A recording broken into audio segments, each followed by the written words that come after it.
Olivia Troye served as a Homeland Security advisor to former Vice President Mike Pence. Glenn Gerstell served as the general counsel of the National Security Agency from 2015 to 2020. They both join me now. Glenn, let me start with you on this kind of damage assessment aspect.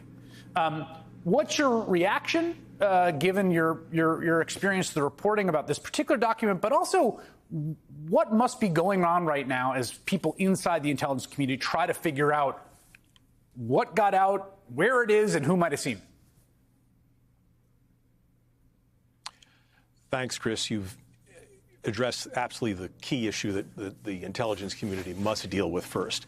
We need to find out what was in the classified documents, both in terms of their substance, so we can see what secrets might possibly have been compromised, as well as the sources and methods. How did we find out about that particular information? So these comments about that you alluded to earlier in the program about, well, maybe the documents aren't all that important, the secrets aren't all that big a deal. In some cases, that might even be true, but what may be really secret is how we found out that information, what networks were penetrated, what telephone systems were accessed. Maybe that's the real part of the secret. So the first task, is for our intelligence community to find out what was in the documents and then figure out if there's any way of reaching a conclusion that we feel comfortable that no one had access to them.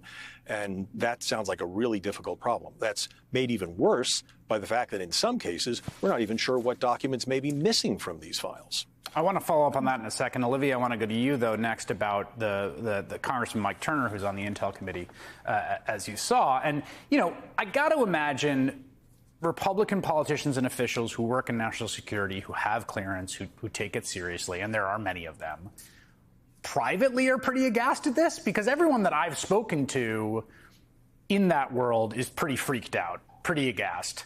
And they're not going to come out and say it, but the McConnell non-comment today seemed to me to indicate he at least understands it's not very smart to go out on a limb defending what happened here.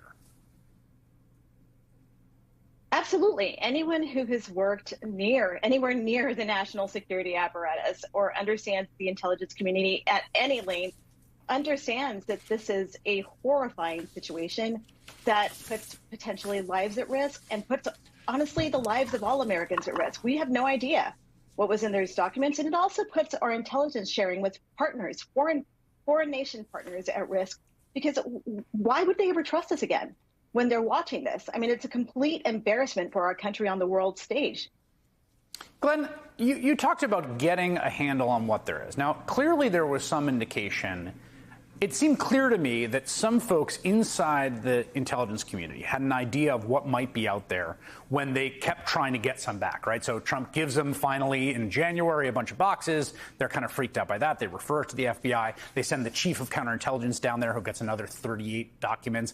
Then they serve the warrant, right? This is all, you know, they keep ratcheting up. My question to you is there some list somewhere, the way that, like, you know, a company knows how many laptops they've given out to their employees with the serial numbers of, like, what's out there floating around?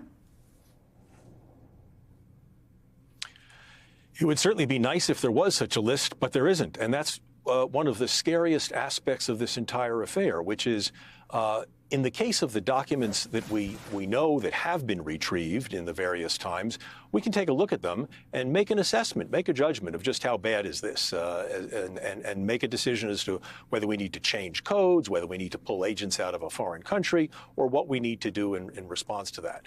But in the case of documents that are missing, we really don't have a handle on that. It's unknowable. We don't know what's missing. And that's the most serious part of this problem here, because it's just completely unknowable. And, you know, if I lose my wallet and I'm not really sure exactly what's in my wallet, well, okay, I could cancel all my credit cards and just assume that, right, that maybe they're all at risk. But when I don't even know what's missing, different problem. Yeah, that strikes me as a very different problem. I mean, there's also the question now, Olivia, I have avoided pretty assiduously the question of motive, because it doesn't strike me as particularly relevant for the legal ramifications or even really the national security ramifications, though I think it starts to become relevant. But at a certain point, it is the elephant in the room. This wasn't haphazard. This wasn't just like, I was packing fast. This is hundreds of documents, some of the most closely held secrets he was deceptive about it. He lied about it. He refused a subpoena about it. They got himself why? And I don't know. You don't necessarily have any insight of this, but it does seem like we got to get to the motive at some point. Right. And it's hard to know. Are these just souvenirs to say, oh, show and tell? That's bad enough, right? Is he sitting at dinner talking about it? Is he showing them off? Just think about that scenario, right? When he's sitting there, because that's who Donald Trump is. Secondly, where do these documents go?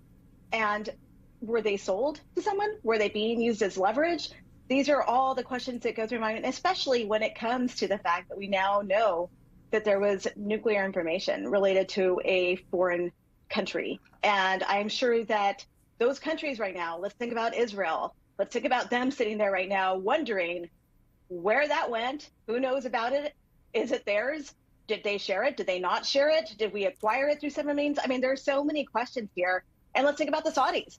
Jared Kushner, very close to the Saudis, the Trump administration. There were a lot of ties there that happened during that era that I was there for internally and saw, and I covered counterterrorism and Middle East politics at times because they were related to counterterrorism issues. And I certainly know that people that covered that topic. So when I think about this, I think, what was the point of this? Why would you take these documents? And it's a group of people, they do this in a very calculated manner. We've all seen this. We've seen how they behave. So I just hope that we get to the bottom of this and that the damage is minimal and not as grave as what many of us probably believe it to be. Yeah, I have this image of, Donald Trump sliding into the ballroom at Mar-a-Lago where a young couple has booked it for a wedding, which he would often do, and just sort of pulling out the folded piece of paper to the bride and being like, you want to see where the Israelis have their nukes?